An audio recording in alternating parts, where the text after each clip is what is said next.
Bimal Jalan, former RBI Governor as well, joins us now to talk about the state of the economy and to talk about the macros at this juncture. Dr. Jalan, good having you on the show. Are macros looking better than before according to you, and has growth bottomed out, would you say, and inflation finally now tapering down? Of course, there is no doubt about it. I mean, if you look at all the indicators, all the parameters, they are much better than they were. I mean, except on the growth, we are not so certain, but still, even that is better than what we were expecting earlier. But the most important point that I want to highlight, that the worst is never over, by the way. That if you look back and see, the worst happens because of policy indecisiveness, because of policy contradictions, because of policy uncertainties. So, you must always keep your finger on the pulse and make sure that we don't do what we did 6 months ago or 8 months ago. If we don't do it, then the worst is over. Yes. Mr. Jalan, I won't talk about CDR and how CDR will change life or make life miserable for PSU banks. Let's talk about a macro factor which is looking favorable. Inflation is on a downward spiral, but Governor Rajan continues to maintain that continues to be an inflation warrior. What is your expectation from 1st of April's credit policy? I don't want to comment on what the policy will be on April 1. That's not fair. And I don't normally comment on the RBI policies. The only general point that I want to make is that there is always a trade-off between inflation and growth, and you have to choose.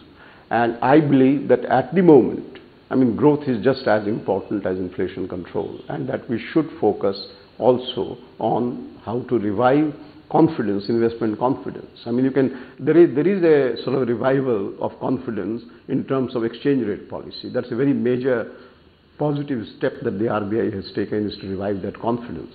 And that I think we should also revive this confidence in terms of growth, that India's growth potential is high, and that if you invest, then there is no policy bottleneck to that investment. So I will give a high priority to growth also just now. Mr. Jalan, do you believe it is time, especially given the macro situation, that the RBI loosens its monetary policy stance? I don't use the word loose and strong, but I think that we should do in the monetary policy front in terms of credit availability, whatever is necessary to do in order to boost investment. 0.25 basis point change, etc., only makes a difference to expectations. They don't really make such a lot of financial difference. So we have to improve expectations that our policy gives preference to investment and growth just now, at the moment. If it doesn't work, 6 months later you can change it. The currency, the rupee that is, seems to have stabilized despite the taper. But according to you, has it finally hit a sweet spot, and is the stability here to stay? Because that really is the big question. I think so. Because we have the power. What the RBI has just now, enough reserves to be able to do what it needs to do to keep rupee stable and avoiding volatility in rupee, not trying to maintain a fixed exchange rate or targeted exchange rate. I have always said that's not the point. The point is avoid volatility and avoid a pressure on the rupee which is abnormal, which is sudden. That we can do. There is no problem, and we should do it.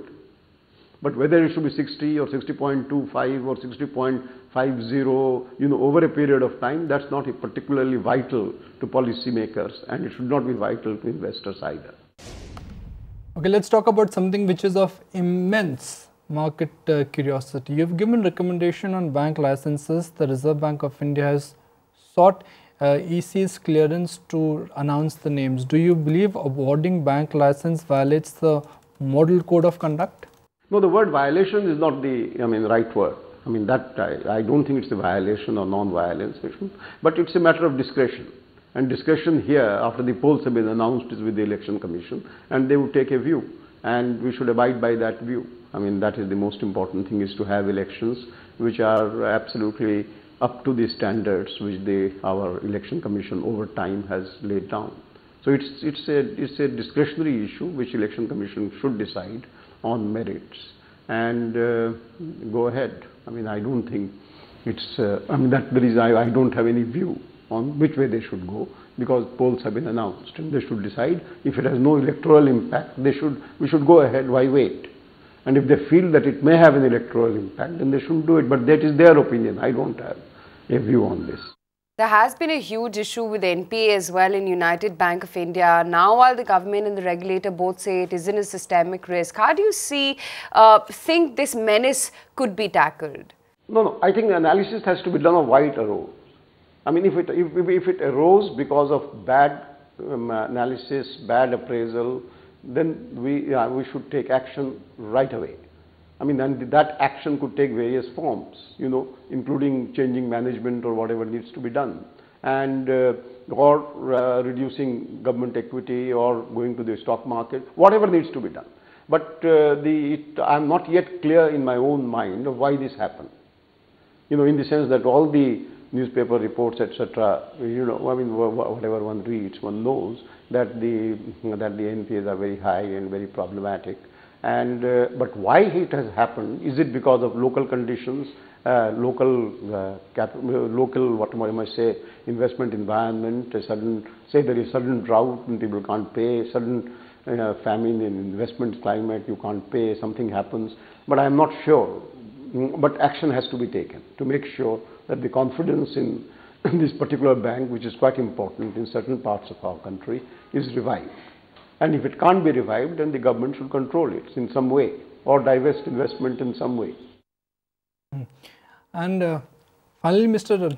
Jalan, do you think that this CBI has been slightly overactive by launching a probe against Mr. Bhave and nothing may really come out of it? It may just damage the reputation? Bound to. If in the sense that if everything is open to investigations by a very high body of investigative authority, then obviously, I mean, and if there is not sufficient ground for that investigation, it's bound to affect the investment climate. There is no doubt about it. I mean, if you are sitting abroad or wanting to invest, why should you take that chance? I mean, I have the highest respect, I mean, and a lot of people have said who have worked with Mr. Bhave and over a period of time. And if you can point a finger without having sufficient cause, then naturally investment climate would be vitiated. Of that there is no doubt.